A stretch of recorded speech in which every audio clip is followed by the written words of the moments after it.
Meghan Markle really did it this time. Imagine pitching a comedy sketch where you play your own boss, the same boss who just canceled your contract, and making fun of them to their face. That's the kind of energy Meghan brought into the Netflix offices, and let's just say it didn't land the way she thought it would. So here's the setup. Meghan was wrapping up what was supposed to be the final leg of reshoots for With Love, Meghan Season 2, a show that's already been battered with delays, low morale, and a budget that kept bleeding. But instead of quietly finishing up and bowing out gracefully after her Netflix deal was axed, Meghan decided to stir the pot. Apparently, she had been cooking up this Instagram campaign that was meant to keep her name trending once the show ended. But this wasn't just some behind-the-scenes vlog or thank you to the fans type of content. No. Meghan went full Saturday Night Live on us. She shot a skit where she played both Netflix CEOs, Ted Sarandos and Greg Peters, dressing up in suits and mocking pitch meetings, literally acting out the boardroom drama that led to her contract being canned. But now imagine this: Meghan Markle in a wig and fake mustache, pretending to be Ted, sitting across from herself as Greg, throwing out ridiculous Netflix show ideas and having fake arguments about canceling With Love. Meghan, the punchline? It always made her look like the victim and Netflix like the clowns. And she was dead serious about posting it.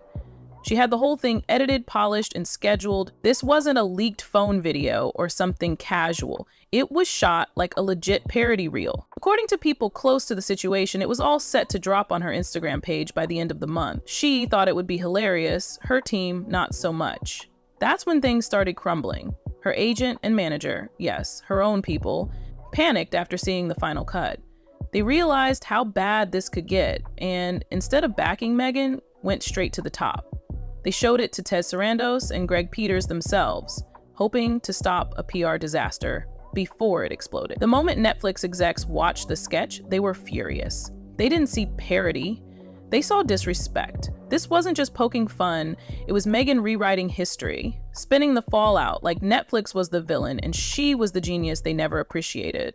She even included scenes of herself getting fired, storming out dramatically, and then returning to take over the company as CEO in a wild fantasy twist. And yeah, she played that version of herself too. From Netflix's perspective, this was pure sabotage. They felt mocked, humiliated, and cornered. So they didn't waste time. Meghan was immediately contacted and warned if that video went live before her contract officially ended, she'd be slapped with legal action on the spot. No gray area, no debate. She had no choice but to back off. For now, but the damage was already done. The sketch rattled Netflix HQ to its core. It wasn't just about a video anymore. It was about trust, reputation, and control. Executives began slashing budgets. One of the first victims? The entire marketing push for With Love, Meghan Season 2. Tens of millions of dollars were pulled. Poof, gone. Meghan had been set to appear on late-night talk shows, Kimmel, Fallon, even Seth Meyers, to promote the show's release. All of those got canceled overnight. No press tour, no grand finale, just silence. And to think, it all started with a skit. What really shook the Netflix board wasn't just the skit. It was how deep Meghan was willing to go with it. Behind those exaggerated outfits and goofy impressions, there was a message, a very clear one. She wasn't just mocking the company, she was trying to reframe the entire situation, spinning her own downfall as some misunderstood genius moment. And it hit a nerve because they knew she wasn't joking, at least not entirely. In that same video, Meghan didn't just play the executives, she played herself. Post-firing, walking into the Netflix boardroom like a boss, declaring herself the new CEO, and rewriting the company's entire content strategy. At one point, she joked about canceling every show that wasn't hers, mocking popular series as generic Netflix filler. It was a fever dream of what she probably wished would happen, but to everyone else, it was just plain delusional. The wildest part? She genuinely thought this video would help her. That it would paint her as bold, unbothered, and funny, that people would rally behind her for being real and sticking it to the execs. But in Hollywood, where every move is calculated, this wasn't bravery, it was seen as career suicide. Word spread quickly. Calls between studios and agencies were being made before she even knew the full fallout had begun. Inside Netflix, Panic turned to strategy. This wasn't just a talent issue, it was a brand protection problem. Greg Peters reportedly told staff in a closed-door meeting that allowing this kind of behavior to go unchecked would send the wrong message. If they let Meghan's skit slide, what would stop every disgruntled creator from airing their dirty laundry through parody? So the axe came down hard, not just on her press tour, but on everything surrounding her show.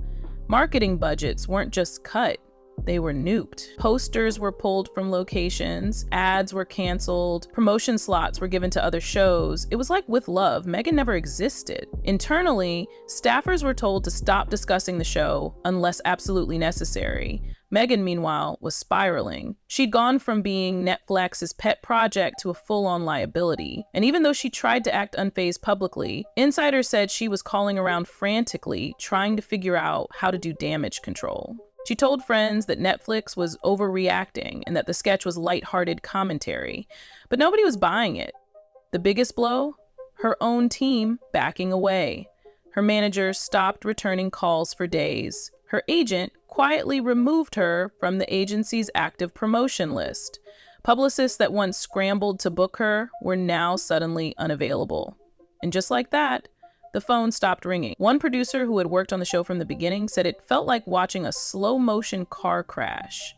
They described Meghan as someone who couldn't read the room, who believed her version of events so deeply she was blind to how it looked from the outside. And when Netflix clapped back, it wasn't just personal, it was professional. It was about showing they wouldn't be held hostage by someone's ego, no matter how famous they were. And while Meghan was scrambling behind the scenes, Greg and Ted were locking things down. Every appearance, every panel, every interview tied to her name was being cut from the lineup. They weren't taking chances anymore. Meghan had become a wild card, and Netflix wasn't interested in playing games. But Meghan wasn't done. If anything, the pushback only fueled her. She started making plans to post the video anyway, after her contract ended. Meghan's plan now was simple. Wait out the clock, then drop the video like a digital grenade. She figured once her contract officially ended, Netflix would lose any legal power to stop her. And technically, she wasn't wrong. But she underestimated how fast the industry could close doors when it feels betrayed. Behind the scenes, she was already laying the groundwork. Contacts were being tapped. She reached out to a couple of independent producers, looking for someone to help amplify the sketch when it went live. She even floated the idea of turning the parody into a full-blown mini-series for Instagram, mocking not just Netflix, but Hollywood in general. She thought it would be edgy, viral, disruptive. Everyone else thought it sounded like a meltdown in slow motion. The reaction from the industry was swift and cold. Streaming platforms, already wary of controversy, began distancing themselves from her name. Talent agencies put out quiet warnings to their clients. No collaborations, no cosigns. Meghan had gone from being a tricky client to a flat-out risk. One executive bluntly called her uninsurable. Even talk show hosts who'd once welcomed her were rethinking everything. Jimmy Kimmel's team, who had prepped a light segment featuring clips from With Love, Meghan, scrapped it entirely. The Fallon booking, gone. Seth Meyers had a tentative sit-down on the calendar, canceled without explanation. No one wanted to be the outlet that gave her a platform to escalate the situation. But Meghan wasn't retreating. She leaned harder into her online presence. Her team began teasing vague statements about creative freedom and the importance of satire in media. A few cryptic Instagram stories started popping up. Her face, half lit, set to dramatic music. Her face is like, "The truth always finds the light," and "You can silence a contract, not a voice." It was the kind of buildup you'd expect before a controversial documentary drop. Meanwhile, the blowback was affecting more than just her career. People working on With Love, Meghan started losing jobs. Some were quietly let go as the marketing budget vanished. Others had post-production gigs canceled mid-contract. Editors, assistants, stylists, all left hanging because the show had turned radioactive. One crew member said they felt burned for being too close to the fire. And it wasn't just Netflix that was done. Spotify had already parted ways with Meghan months prior, but even that relationship started resurfacing in a new light. Insiders from the streaming platform leaked details about how Meghan had clashed with producers, missed deadlines, and demanded unreasonable levels of control over even the smallest details. People started connecting the dots. This wasn't just a Netflix issue, it was a pattern.